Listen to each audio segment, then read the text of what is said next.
Bienvenidos. Sean ustedes, con la ayuda de Dios vamos a agotar el programa de hoy conversando de manera horizontal, reflexionando para que entre todos pongamos nuestros esfuerzos y construyamos una sociedad mejor, pero para todos. Hoy es martes, estamos a 2 de abril, martes 2, el mes de las flores, repito. Y el día de Isidro Toro. Buenos días, Isidro. ¿Cómo está, don Licho? ¿Cómo está usted? Mejor ahora que estoy al lado suyo. Ah, conmigo usted le va bien. Sí, sí, Sí. siempre.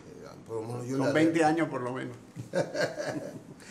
Un poquito menos, porque déjeme decirle una noticia. El 28 de abril se cumplen 35 años.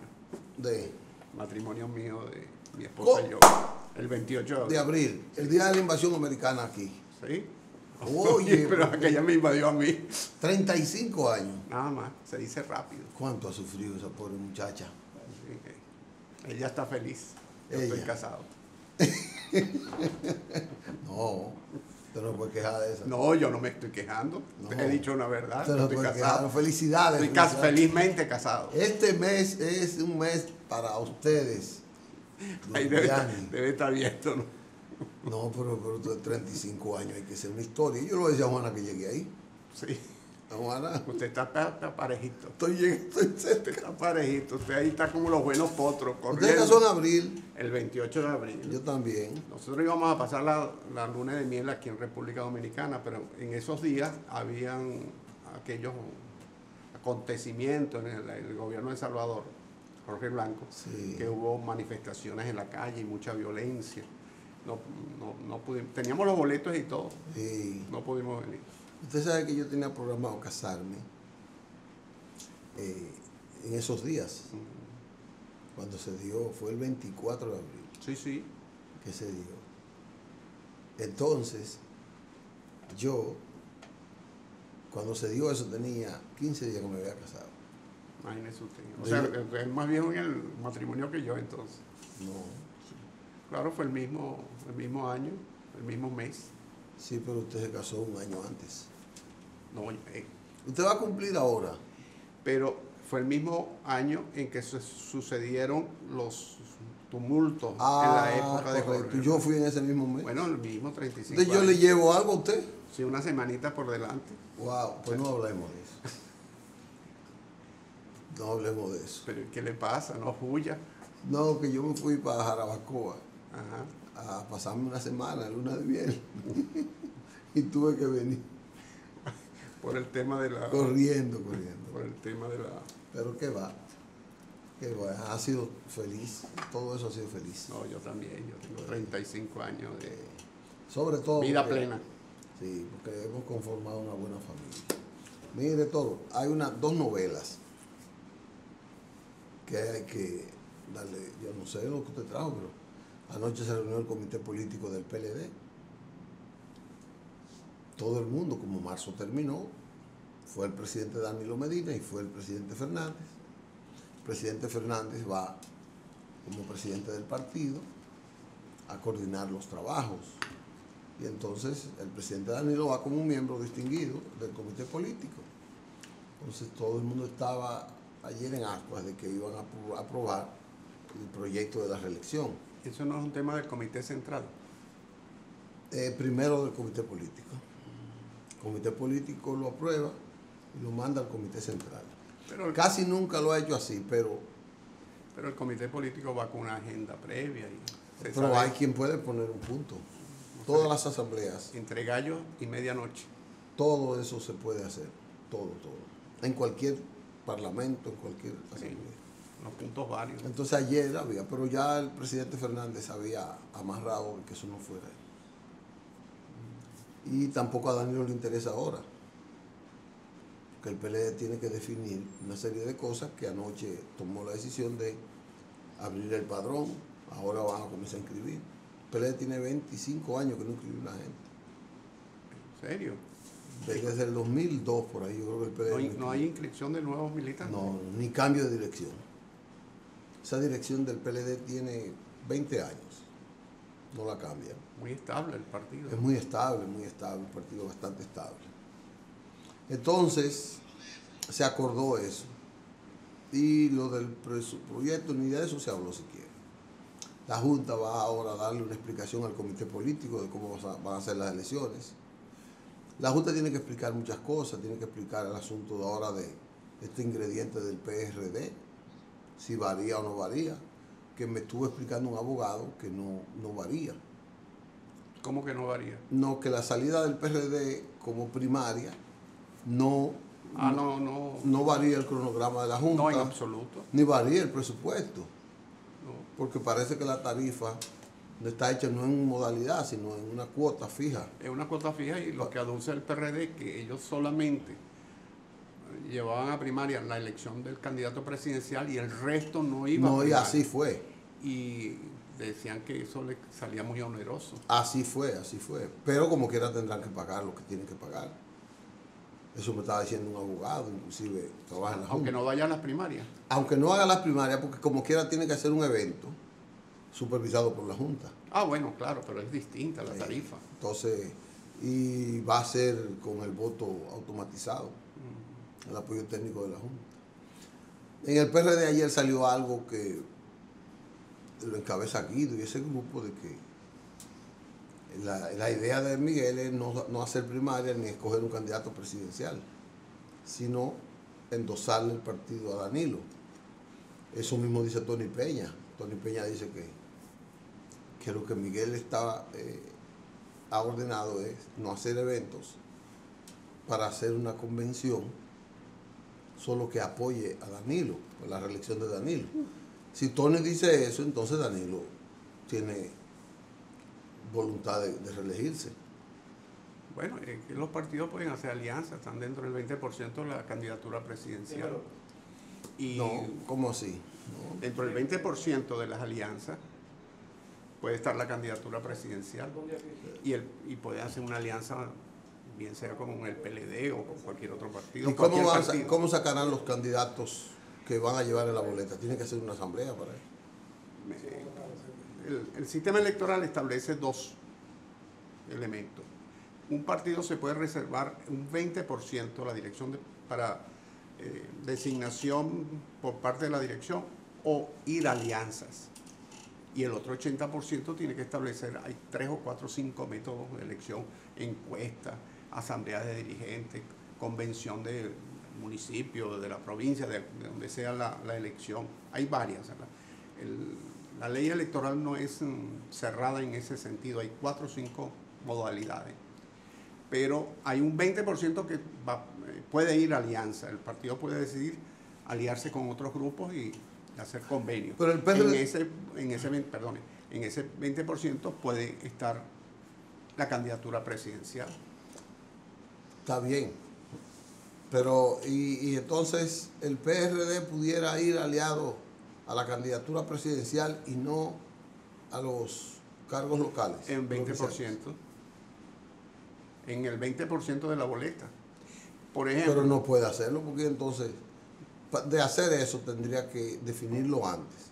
Sí, claro, es que hay plazos para la definición. Pero entonces, ¿cómo va a hacerlo? ¿Y cuál es el 20%? Porque sería, bueno, el 20% del PRD sería el 20% que establece el PLD. Ya eso es un tema de conversación con los partidos que se alían. Olvidémonos de un poco de la dinámica PRD-PLD. Puede ser partido A y partido B, para sacarlo del contexto local. El partido A puede negociar con el partido B y apoyar el 20% de todo el partido B, si quiere, o el 10% cada uno y conforman el 20%, o el 15% y el 5%. Ya eso depende de la negociación política que se haga. Es más, la negociación puede ser el 20% solamente, y son 4.500, 4.600 cargos que se van a elegir, creo. Están por ahí 4.500, 600, por ahí, 800 cargos, que son los que van a alianza o decisión de la dirección nacional de cada partido. Son alrededor de 900 cargos. Esos 900 cargos pueden ser única exclusivamente los regidores y no hacer alianzas en Senado, no hacer alianzas. El 20% no, el 20% es por candidatura. No. Es todo. Es general. No, La ley no especifica, tendría que venir una resolución de la Junta Central Electoral que dictamine que es así. La ley habla del 20%, pero no dice el 20% por cada nivel de elección. O sea que entre el 20% de la candidatura, de las alianzas que tiene un partido, pudiera estar la candidatura presidencial de ese partido. Claro, puede estar la candidatura presidencial de ese partido y puede estar, o puede ser el candidato presidencial. Usted tiene el partido A y yo tengo el partido B. Yo lo apoyo a usted candidato presidencial y usted me apoya en su 20% a todos mis regidores. Y usted asume mis regidores como los suyos y ya. O sea, la ley no es una camisa de fuerza. ¿Cómo? Y tiene que ser así, porque entonces los partidos tienen que tener libertad para establecer su dinámica. Bueno, dice Antoliano, que lo vamos a traer aquí al programa, que la decisión del arrastre, la decisión de la ley es obligatoria. Que no hay forma de interpretar la Junta. La ley es tasativa. El arrastre de los senadores y los diputados. Sí. Hay una discusión porque la ley establece 4 niveles de elección. La ley establece el nivel presidencial, el nivel de senador, el nivel de diputado y el nivel municipal. Entonces, habría que los juristas interpretar, porque como se separó el nivel de senador de diputado, los juristas tienen que estudiar e interpretar si es viable o no el arrastre entre un senador y un diputado. Ya di que no, dice Antoliano que la ley establece y él cita eso. Bueno, es cuestión de interpretación. Ahorita vamos a buscar esa ley, que la tengo ahí. No, es que la ley lo dice. No se olvide que la ley son principios generales usualmente. Correcto. Y entonces la ley establece los 4 niveles. Ahora, es obligatorio de que el arrastre o es prohibido. No lo dice en ningún lado, como tal, taxativamente. Entonces es un tema de interpretación. Hay juristas que dicen que como son 4 niveles, tienen que ser 4 boletas distintas. 4 boletas. Sí, claro, en las elecciones municipales va la boleta municipal, en las elecciones que van separadas a los regidores de los alcaldes, también, ya no como antes. No como antes, porque se estableció la separación, el voto preferencial. Exacto. Entonces, pero en el punto específico del Senado y diputados, ojo, yo no soy un supraexperto en esa materia, pero ¿Cómo que no? Usted tiene mucha experiencia. Lo que he leído y me dice que eso no está definido y debe definirlo la Junta Central Electoral. Bueno, Toro, ese tema lo puse yo, de imprudente, pero la agenda de los martes la trae usted. No, yo usted también. Vamos a una pausa y vamos entonces a entrar con los temas que usted trajo hoy. ¿Cómo no? Sin que tumbemos el gobierno. No más. Ah, bueno. Nos vemos en breve.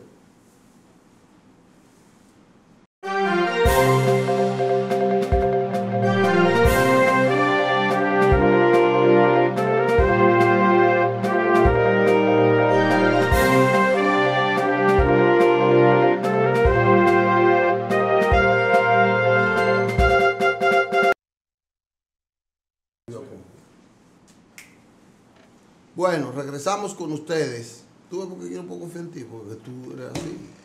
Toro.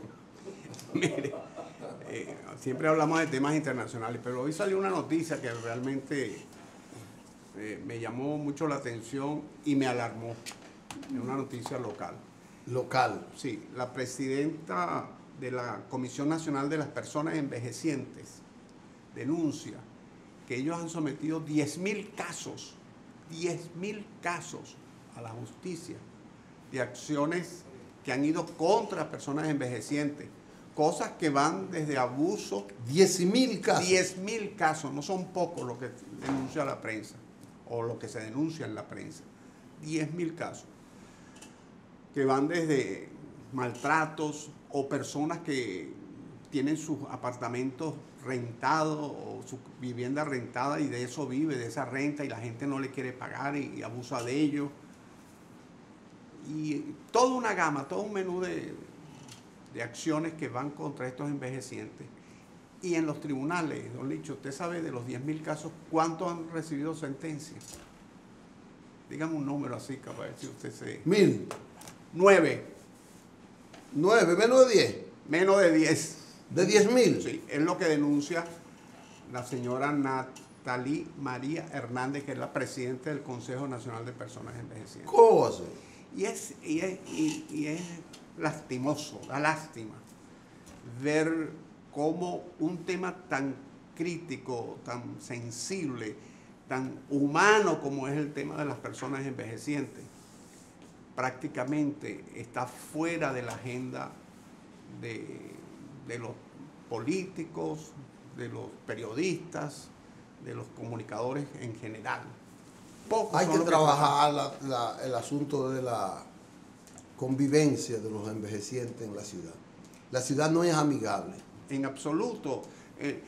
Y no va solamente en colocar los declives o las rampas en las calles para que la persona en silla la de ruedas... ocupación por negocios, por pequeños negocios, por vehículos, por talleres y cosas, todo eso va en contra de la capacidad de movilidad que debe tener, la facilidad de movilidad que debe tener. Y centros de atención al envejeciente. Seguro. Centros donde no solamente dispensen programas para su tiempo libre, el ocio del envejeciente, sino que le atiendan en algunos aspectos de la... ¿Sabe que yo creo que aquí debería haber escuelas para tratar a los envejecientes? Sobre todo por la demencia senil, por el Alzheimer, por esas cosas. Claro. Que no hay, la familia no tiene, la familia lo que hace es que se llena de ansiedad, se fastidia, se estresa. Claro, y tampoco saben manejar esos temas porque ya cuando una persona está en demencia senil, ya es un tema de medicina, de una enfermera especializada, de un tratamiento bajo vigilancia especializada. Pero eso dice mucho, que 9 casos de 10.000. Apareció en la prensa del día de hoy. Es increíble. Y ojalá que esa noticia llame a la reflexión a mucha gente y que mucha gente incorpore en su agenda, sobre todo en estos momentos, que estamos en estos momentos preelectorales, que ya comienzan a salir por allí candidatos a regidores, alcaldes, que coloquen ese tema dentro de su agenda. Que eso, porque 10.000 envejecientes tienen que ver con toda la población, porque esos envejecientes son los padres de todos nosotros y los abuelos de todos los muchachitos que están por allí. El envejeciente tiene atrás de él toda la sociedad. Toda la sociedad, toda una historia, hasta la gratitud que debe tener una persona por la crianza que tiene que ver mucho con su envejeciente. Pero en su envejeciente puede ver cualquier otro envejeciente. Claro, una sociedad puede decirse que es desarrollada, no cuando coloca un cohete en la luna.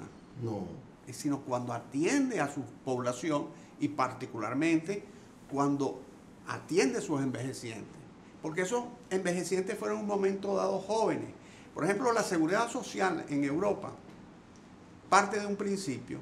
Yo trabajo para pagarle las pensiones a los envejecientes.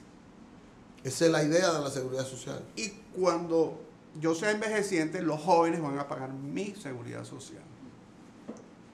Esa es la rueda que sostiene el sistema de seguridad social en las sociedades europeas. Y esa rueda se cuida porque las sociedades, los gobiernos tienen alta preocupación por ese sector de la población. Además, hay que ser muy insensible para ver personas que están en condiciones muy limitadas para maltratarlo. Y hay que ser un juez bien desconsiderado. Bien, ¿cómo le digo? Falto de humanidad. Eficiente para eso. No, y falto de humanidad. Porque no digo que los 10.000 casos hayan tenido razón los envejecientes. Estos 10.000 casos que denuncia esta señora Hernández. Pero por lo menos debieron darle salida a la mayoría. Pero es impensable que solamente 9... Además, habla de que 9 han sido sentenciados con condena. Es posible que muchos lo hayan desestimado. No, la nota de prensa no habla de eso. Pero lo que no es creíble que de 10.000 casos, 9.991 no tenga algún basamento o algún piso para que un juez pueda tener una decisión en favor de ellos. Seguro. Y hablando de envejecientes, hay un caso, y le voy a pedir que coloquen la foto del señor Israel, un salvadoreño, que con 75 años, sin saber leer y escribir, presentó los exámenes en Los Ángeles para lograr la nacionalidad norteamericana y lo logró. Sin saber leer Ni escribir. Es un salvadoreño que huyó del Salvador de los años 80, de 1986. Por ahí está la foto del señor Israel. Ojalá que la coloquen. ¿Cómo? En 1986 huyó del Salvador. Allí está, mira. Allí está. Claro, tiene los rasgos indígenas y todo. Sí, sí, es que él es un inmigrante salvadoreño que huyó a los Estados Unidos, entró ilegal, pagó a un coyote. Usted sabe lo que es un coyote, ¿no? Que lo trasladó del Centroamérica a Estados Unidos. A los Estados Unidos y vivió todo el tiempo ilegal hasta el gobierno de Ronald Reagan, que dio una amnistía. Y en esa amnistía, él se acogió a la amnistía y logró, Israel de la Cruz Meléndez se llama, 75 años. Él logró obtener la residencia. Luego intentó en una oportunidad hacerse nacional norteamericano y no pudo pasar el examen. No pudo pasar el examen. Porque no sabía leer ni escribir. Exacto, ni sabe leer y escribir. Entonces se fajó con amigos a aprenderse de memoria, con lo que le decían, aprenderse lo que significaban los símbolos, algunos aspectos de la historia norteamericana, más o menos las preguntas que hacen normalmente en estos exámenes de nacionalidad en los países, ¿no? Bueno, y este señor logró pasar el examen. Ahora, eso, más allá de ese dato que puede parecer curioso y hasta jocoso, lo que te indica es la voluntad, primero, de un individuo. Él se quería ser norteamericano porque con esa nacionalidad obtenía más beneficios que los que tiene como residente, y luego que podía salir o puede salir ahora a El Salvador por el tiempo que quiera. Siendo residente tiene que volver en un momento dado. Sí, no podía pasar, creo que más de 6 meses fuera del país. Y si no, pues, colocaba en riesgo su residencia. Ahora no, ahora puede ir a El Salvador, pasar 6 meses, 8 meses, 1 año. Y sus pensiones. Puede hasta vivir eternamente, sí, en cualquier país. En cualquier país, quizás con la pensión vive mejor en su país, en Salvador, que como vive en Los Ángeles. Luego pone de manifiesto por qué ese tipo de casos es el efecto llamada que convoca a miles de centroamericanos a emigrar, a poner su vida en peligro, tratando de cruzar la frontera con los coyotes. Esas son las expectativas. Ese es el sueño. Es el sueño americano. Y es increíble que este señor lo logró en el año 86 y muchos lo han logrado después. 33 años tiene entonces ya. ¿En los Estados Unidos? Sí. Sí, desde el 86 sí, 30 y tantos años, sí, 33 años. 2 años menos que nuestro Que su matrimonio. Nuestro matrimonio. Entonces, pero pone de bulto eso, esa crisis, ese deseo de la gente de salir de esos niveles de pobreza que nuestros países no le ofrecen a miles de ciudadanos. Sí. Y de mucha seguridad, la seguridad en sentido integral. La pobreza, sí. La pobreza, que se colocan sobre un tren. ¿Usted ha visto eso? Cómo van en la parte de arriba de los vagones de los trenes. Pero cientos de personas sobre... Centenares, sí. Y con un bultito y todo. Y adentro del tren repleto. Repleto, y entonces luego muchas veces en ese desierto de Arizona encuentran un container cerrado y cuando lo abren hay 30, 40, 50 inmigrantes asfixiados, porque la patrulla fronteriza, los coyotes observan la patrulla fronteriza y dejan el container Seguro. en medio del desierto Y ahí se asfixia la gente. y muchos se asfixian y todo un drama para lograr eso que Israel Meléndez lo logró. Es todo un sueño, eso es un efecto llamada, que es lo que ocurre también cuando la gente en el norte del África se lanza al mar en la búsqueda de un mejor vivir para ellos y para sus familiares. Y Estados Unidos es la nación anhelada porque es como la cabeza del sueño americano. Ahora hay mucha gente yéndose a Canadá. La situación del Canadá es más atractiva. Sí, pero la inmigración es más fuerte. Para Estados Unidos. No, la inmigración más... El sistema de inmigración de los canadienses... De Canadá es más fuerte. Es más fuerte que el americano. Más estricto. Más estricto. Ahora, Donald Trump Porque también las fronteras son menores, son más pequeñas y son más custodiadas. Y donde no es custodiada de manera bien, es invivible. Es en la zona fría, la zona norte. Frío. Y ahora noroeste de Estados Unidos. Ahora Donald Trump está anunciando que piensa cerrar la frontera mexicana, porque claro, por ahí es donde vienen todos los centroamericanos. Oí a López Obrador que él quiere tener una relación cordial con Donald Trump y que él quiere que las cosas que se hagan en la frontera se hagan con la participación, los criterios. Contra que no le pida a Donald Trump que pida perdón por lo que ocurrió en la guerra mexicano-estadounidense. No, ya eso está soslayado ya. No, porque ahora le está pidiendo al Papa y al Rey de España que pidan perdón. Sí, pero no, ya eso de los Estados Unidos ya sería una imprudencia. Por eso, recuerdo yo que cuando estaba, creo que Chavarría, Luis Chavarría, sí. Intentó exigirle a Estados Unidos que no solamente que pidiera perdón, sino que indemnizara a México. Y eso fue un insulto, pero se quedó ahí. Pero es posible porque López Obrador está haciendo cosas muy positivas, pero también creo que... Sí, estuve hablando con una amiga de México, que está aquí ahora está de vacaciones, un periodista, y me dijo, yo tengo miedo con López Obrador. Él se está peleando con todo el mundo. Y ese pleito lo puede llevar. Lo va a desgastar. Ahora, eso está saliendo solo, eso está peleándose con los empresarios, con el narco, con la ciudad, con todo el mundo. Ahora, ese pleito de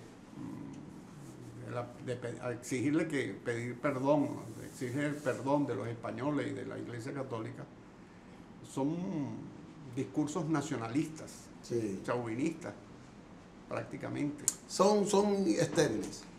Pero mantiene a la gente ocupada. Eso quizás es porque ya comienza a ver que todas las expectativas, la revolución de las expectativas que él generó, se le está haciendo difícil. Se le está haciendo porque la gente también aspira a ver resultados en corto plazo. Seguro. Al parecer el precio de la gasolina no bajó a pesar de que resolvió en buena parte... El problema, la mafia que había. Sí, resolvió el problema de los escapes que había en los oleoductos y combatió la mafia, pero eso no trajo como consecuencia la mejoría de los precios. Yo recuerdo en el año 1976, cuando el presidente Carlos Andrés Pérez nacionalizó el petróleo en Venezuela. Nacionalizó el petróleo, se hizo un acto... Sí, lo estatizó. Sí, lo estatizó, hizo un acto muy bonito en la zona petrolera. ¿Cuándo fundaron la OP? No, la OP fue fundada por Rómulo Betancourt en los años 60. Pero Venezuela no tenía esa preponderancia. Déjeme decirle, la OP la fundó un señor llamado Juan Pablo Pérez Alfonso. Juan Pablo Pérez Alfonso era un empleado de alta jerarquía en una empresa, no sé si era la Texaco, creo que era la Texaco. Cuando Rómulo Betancourt es electo presidente en 1959, 58 son las elecciones y toma posesión en el 59. Él nombra ministro de Minas a Juan Pablo Pérez Alfonso. Juan Pablo Pérez Alfonso tenía relación con la industria petrolera mundial, particularmente con los árabes.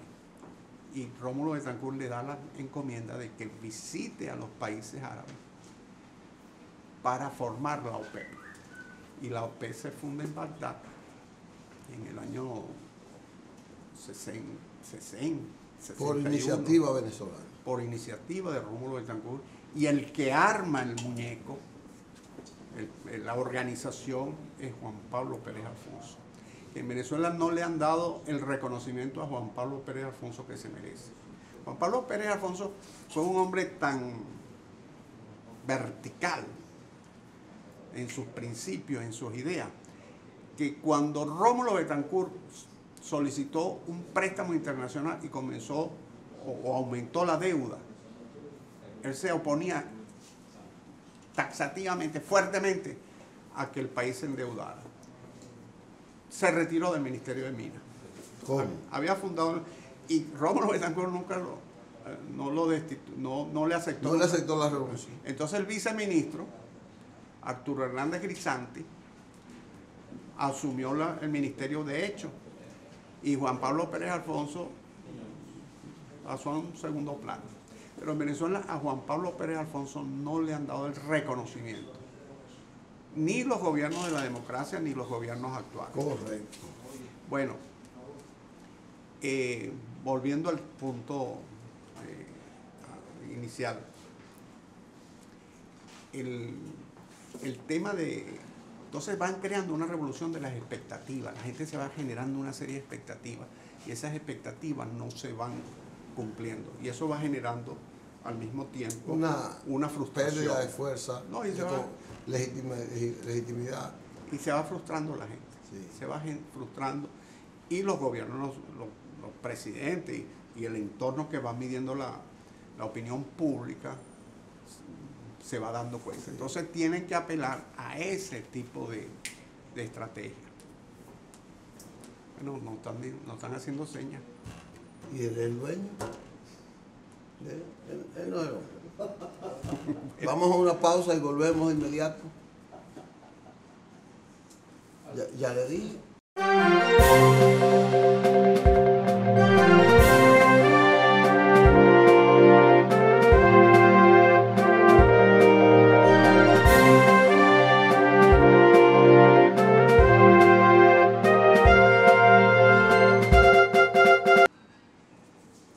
Bueno, Isidro, y que nos quedan unos minutitos nada más. Pero vamos a hacer rápidamente.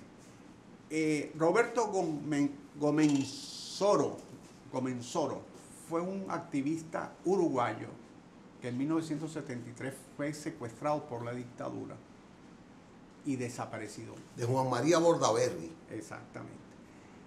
Fue desaparecido y lanzado al río Negro, que es un río que pasa por el centro de Uruguay. En ese río, en el curso de la dictadura, que duró varios años, hasta 1985, cometieron muchos desastres y muchos cadáveres fueron lanzados. Como aquí, en el Osama, pasaba del 65 al 70. Hubo un tribunal de honor militar que estudió el caso y lo dejó así. Entre los militares que estaban allí, en ese tribunal, está el actualmente nombrado ministro de la Defensa, Jorge Menéndez. Lo nombró Tabaré Vázquez. Sí, lo acaba de nombrar hace 15 días. El viceministro José González y un grupo de generales. Eso salió a la luz pública ahora. Y Tabaré Vázquez, a un ministro que acaba de nombrar, lo nombró ministro de la Defensa y jefe del Ejército. Salió el escándalo. Y lo acaba de destituir. Y lo destituyó de una vez. Destituyó al viceministro.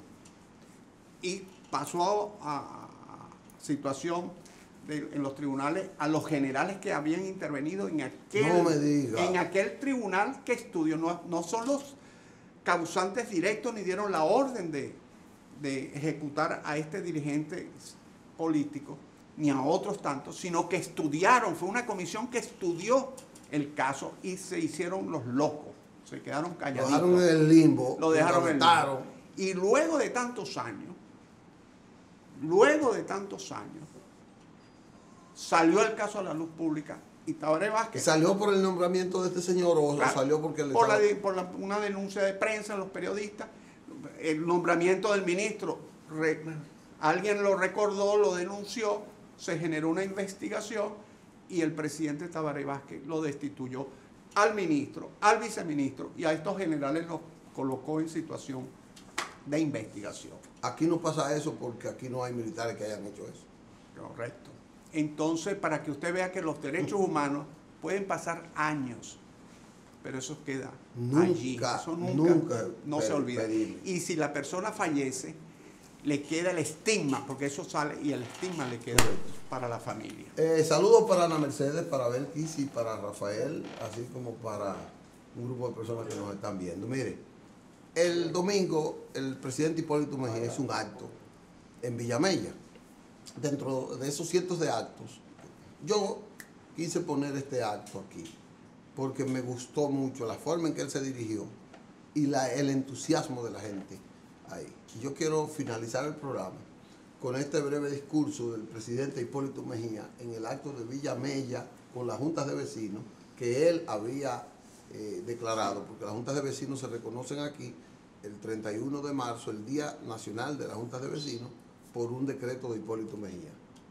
Usted sabe que mi naturalización como dominicano la firmó un decreto Hipólito Mejía en el 2004. Ah, pues usted va con la Junta de Vecinos ese año. Vamos a escuchar al presidente Hipólito Mejía.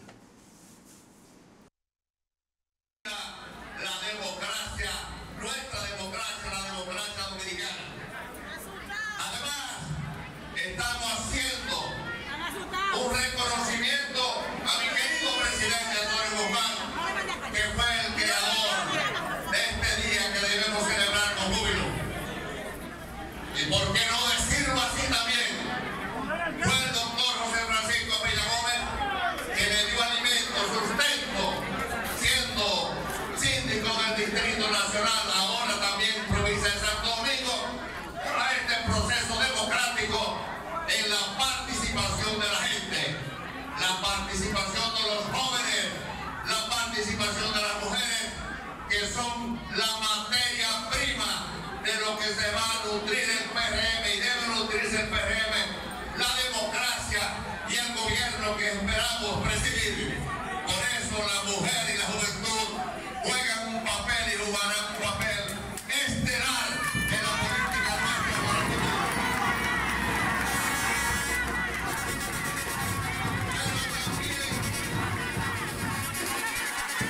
Pero también estamos aquí para fortalecer nuestros candidatos y candidatas.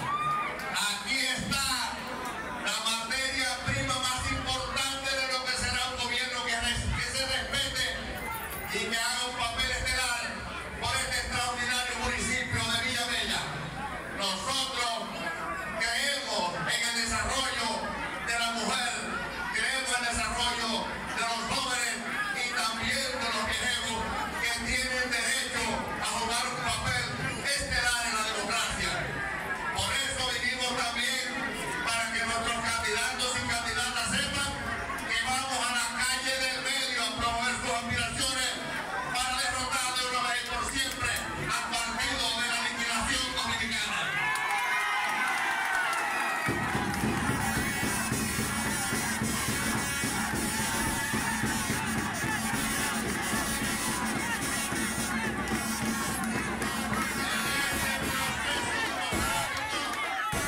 En este proceso democrático que aceptamos,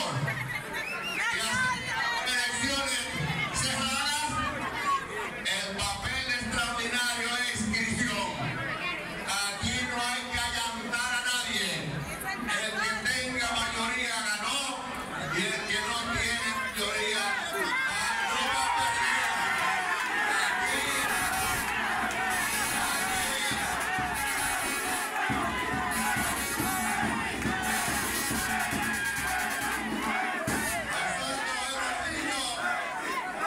Que con nosotros se gana ganando y se gana también perdiendo. Esa es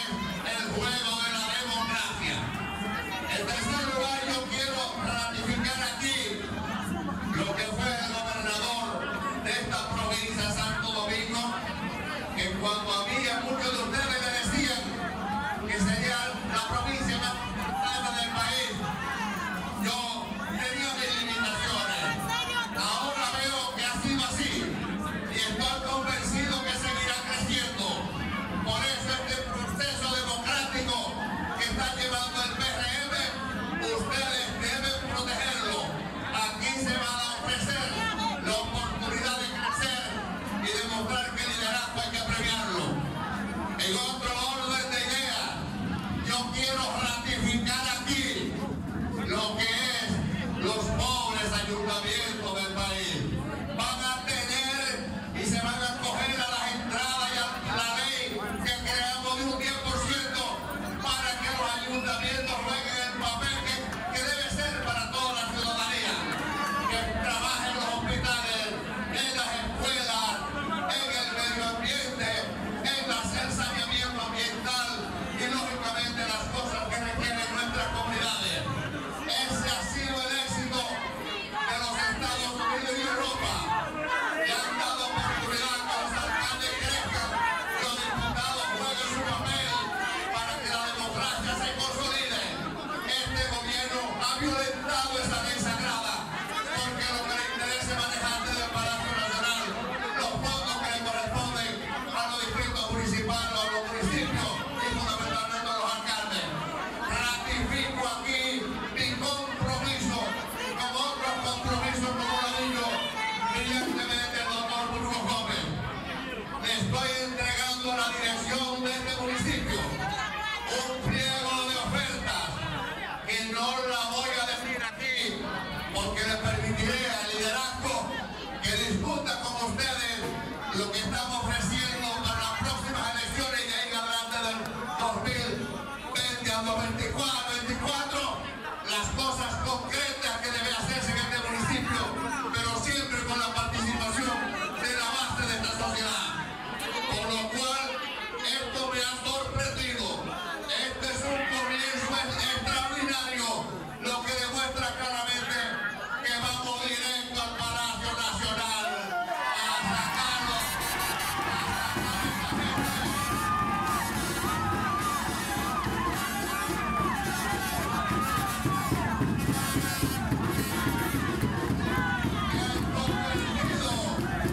Que han convertido el presupuesto nacional en una piñata para la exclusiva distribución de intereses de los grupos minoritarios o de grupos encarnados en el Palacio Nacional. Por eso, mis amigos, en un futuro cercano estaremos caminando en nuestros barrios. Yo estaré ahí al lado del pueblo, demostrándole a esos señores y demostrándole al país que el PRM es el partido del futuro, el PRM es el partido de la dignidad, el PRM es el partido de Antonio Guzmán, José Francisco Peñalope, de cada uno de nosotros. Con eso, mis amigos, no se desesperen, no se desesperen, no se desesperen. Ustedes tendrán la oportunidad de hacer campaña libre y democrática. Nosotros participaremos, ayudaremos en el ejercicio democrático de crecer, por lo cual los felicito a todos y todas.